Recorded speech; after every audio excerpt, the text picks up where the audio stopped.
ओम शांति। नमस्कार प्यारे भाई बहनों, आप सभी का ज्ञान का सार यूट्यूब चैनल में हार्दिक स्वागत है।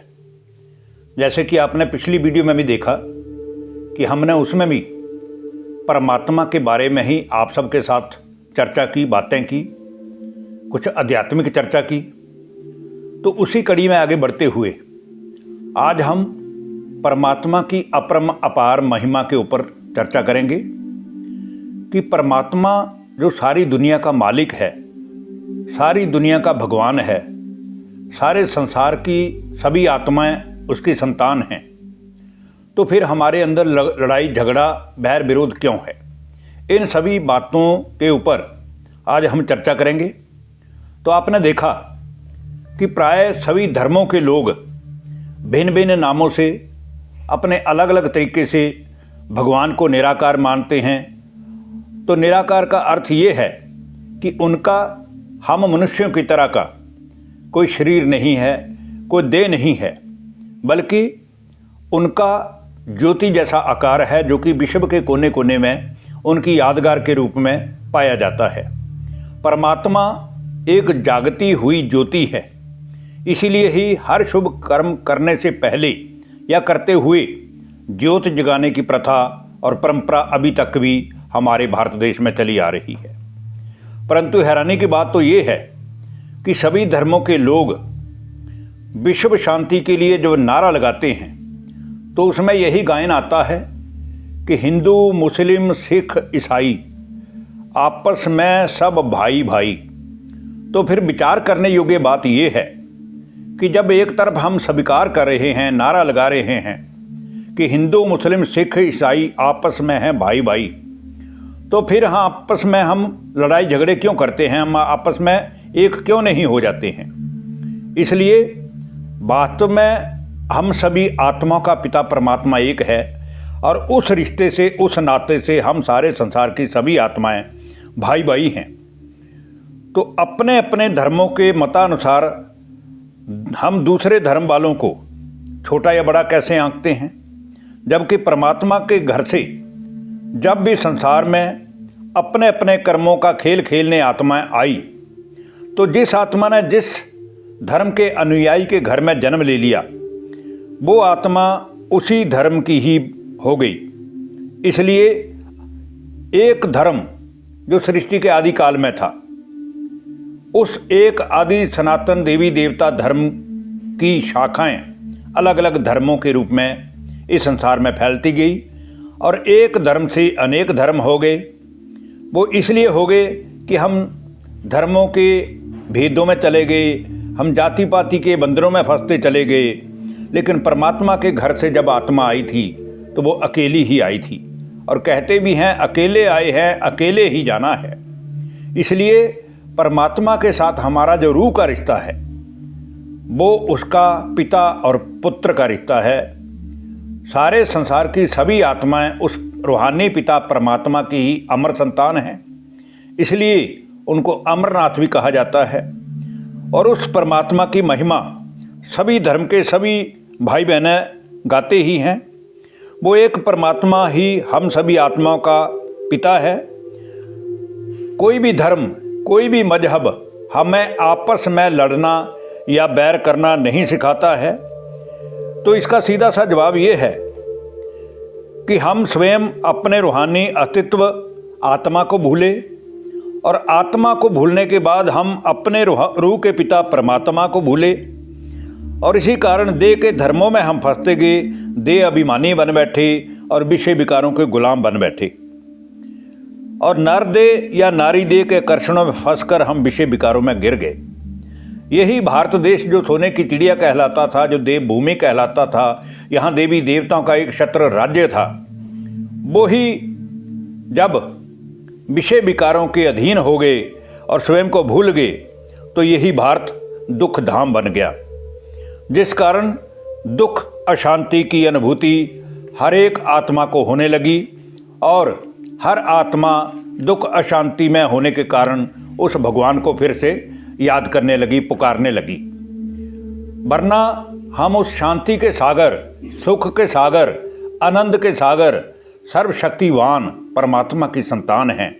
तो फिर हम अशांत क्यों? जो सारे संसार के दुख हरने वाला है, सबको सुख देने वाला है, तो हम फिर उसकी संतान होने के बाद दुखी क्यों? वाहेगुरु परमात्मा को, जिसको हम सभी रूह का पिता कहते हैं, वो हमारे सच्चे वाहेगुरु हैं। तो फिर दुखी होने का सीधा सा जवाब ये है कि हम स्वयं को भूल गए हैं कि हम आत्मा हैं, और हम आत्माएं अमर हैं, अविनाशी हैं, जिसका नाश करने में कोई भी समर्थ नहीं। लेकिन 5 तत्वों से निर्मित शरीर रूपी विनाशी देह को धारण कर हम अपने कर्मों का खेल खेलने आए हैं, इसलिए हम अपने को शरीर ही समझने लग पड़े हैं और देह के अनेक धर्मों में कन्वर्ट हो गए, जिस कारण हम पतित बन गए, भिखारी बन गए, विषय व्यसनी बन गए, तमो प्रधान बन गए। और इसी कारण ही सारे संसार में दिनों दिन दुख, अशांति, कला क्लेश, पापाचार, लड़ाई झगड़े बढ़ते ही चले गए। और परमात्मा ने जो एक सत्य धर्म स्थापित करके इस भारत को सोने की चिड़िया बनाया था, वह भारत देश भी अलग अलग देशों के रूप में टुकड़े टुकड़े होकर बंट गया। वरना इसी भारत का नाम महाभारत भी था और भारतवर्ष भी कहलाता था।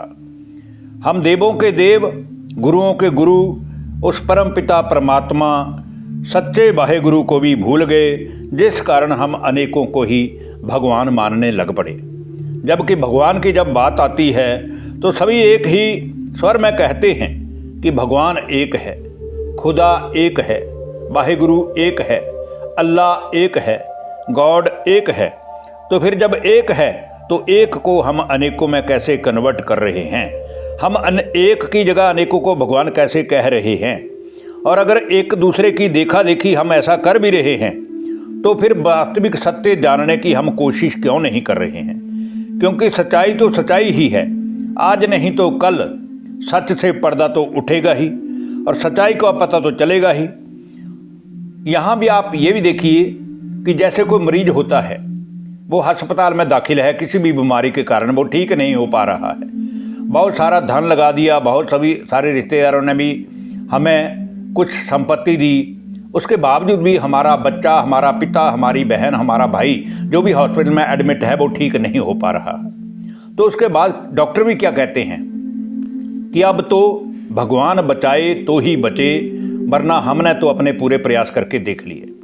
इसका मतलब क्या है कि सभी डॉक्टरों का डॉक्टर, सभी गुरुओं का गुरु, सभी पिताओं का पिता वो सिर्फ एक परमात्मा है, जिसके ऊपर ही सभी की आशा बंधी होती है। और दुख के समय में, बीमारी के समय में, बुरे वक्त के समय में केवल और केवल एक भगवान की ही याद हम सभी को आती है। क्यों आती है? क्योंकि भगवान ही सारी आत्मा का दुख हरते हैं और सारी आत्मा को सुखी करते हैं। इसीलिए इसका मतलब ये हुआ कि वह परमात्मा ज्योति रूप हम सभी आत्माओं का, मनुष्य आत्मा का रूहानी पिता है।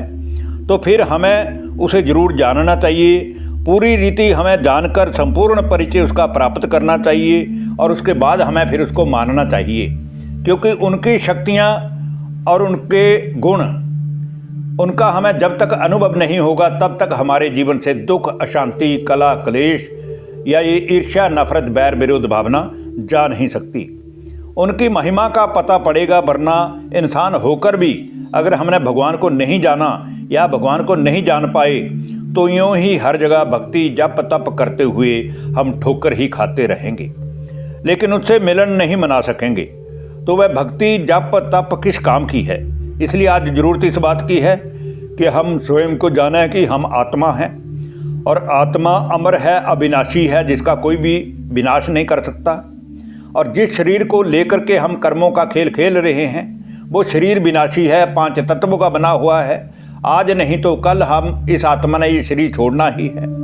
इसलिए 2 चीज़ें जानने की बड़ी ज़रूरत है कि पहले हम खुद को जानें कि हम आत्मा हैं, दूसरा हम परमात्मा को मानें और मानने से पहले जानें कि परमात्मा भी हम आत्माओं की तरह एक परम पवित्र आत्मा है।